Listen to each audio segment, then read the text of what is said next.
Oui, merci Madame la Présidente, chers collègues.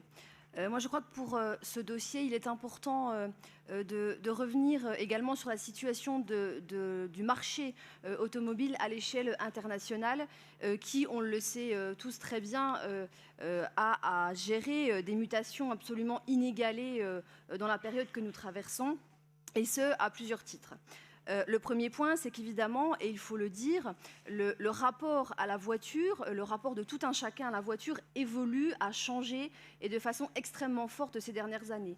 Il n'y a plus forcément cette logique qui visait, il y a encore quelques décennies, à acquérir, à avoir la propriété d'une voiture, mais on s'oriente vraiment sur une logique de service à travers du partage de voitures, à travers de la location. Et on voit bien que tous ces éléments-là sont de nature évidemment à impacter le marché de l'automobile. Le deuxième point, évidemment, c'est la fin des énergies carbonées. Et là aussi, les mobilités en général et plus spécifiquement le marché de l'automobile doit gérer cette question-là avec le développement des véhicules autonomes, avec le développement des véhicules électriques, avec le développement des véhicules hydrogène. Et tout cela encore est de nature à faire évoluer à la fois notre perception des véhicules de façon générale, mais aussi le marché en tant que tel à l'échelle mondiale.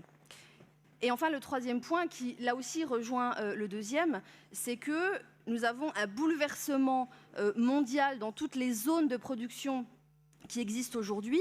Je pense à la Corée, je pense au Japon, je pense à la Chine, je pense à l'Inde, qui à la fois sont rentrés dans des phases de professionnalisation des salariés depuis un certain nombre d'années maintenant.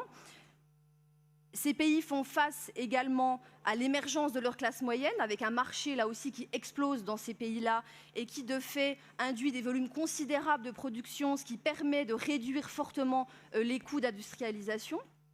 Et puis, il faut le dire aussi, c'est une réalité, ces pays investissent massivement de l'argent public, à la fois pour développer les nouveaux véhicules. Là, on parlait de l'hydrogène, on voit les plans étatiques qui sont portés par ces pays-là, qui investissent des milliards d'euros sur ces nouvelles technologies. Donc on a vraiment une situation mondiale qui, effectivement, impacte directement les constructeurs traditionnels et de fait les constructeurs européens et français. Et donc face à tout cela, on a la situation chez nous du Nord-Franche-Comté, la situation de PSA, qui évidemment est à remettre dans l'écosystème à la fois régional et dans l'écosystème local à l'échelle du Nord-Franche-Comté. On a parlé tout à l'heure des perspectives de développement des filières, notamment sur la question de l'hydrogène, avec, ça va être l'objet d'un rapport tout à l'heure, la très bonne nouvelle de l'installation du centre de R&D de Faurecia à Bavans. Ce n'était pas gagné, on s'est battu aussi sur ce point-là, avec l'ISTI également qui va venir s'installer. On voit bien les évolutions et l'importance de créer un écosystème et qu'il y a des interconnexions extrêmement fortes qui existent entre des gros donneurs d'ordre et évidemment les sous-traitants qui y sont rattachés. Alors PSA, aujourd'hui, nous avons affaire à un dossier qui effectivement doit nous faire réfléchir par rapport à ce contexte mondial aujourd'hui du marché automobile.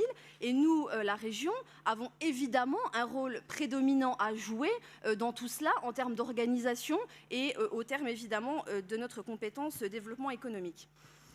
PSA investit 6 milliards d'euros dans la R&D. C'est 8% de son chiffre d'affaires. C'est important de le dire parce que je pense qu'il y a très peu aujourd'hui de gros industriels qui investissent autant dans la R&D et justement ils le font pour anticiper et pour rentrer pleinement dans l'ensemble de cet écosystème mondial qui existe aujourd'hui dans le marché de l'automobile et pour faire face justement à ces mutations qui sont devant eux. Alors oui, il y a des risques. Personne ne le niera. Oui, on ne sait pas concrètement de quoi demain sera fait. On ne mesure pas toujours, et c'est quand même un des points intrinsèques des questions de développement économique. C'est compliqué de mesurer à moyen terme et à long terme ce que seront les conséquences d'un certain nombre de choix. Mais nous n'avons pas le choix, nous devons prendre aujourd'hui ce risque pour effectivement faire de ce site de Sochaux le premier centre à l'échelle européenne. Et puis, parallèlement à cela, il nous faut, et c'est notre devoir, nous assurer, là aussi, que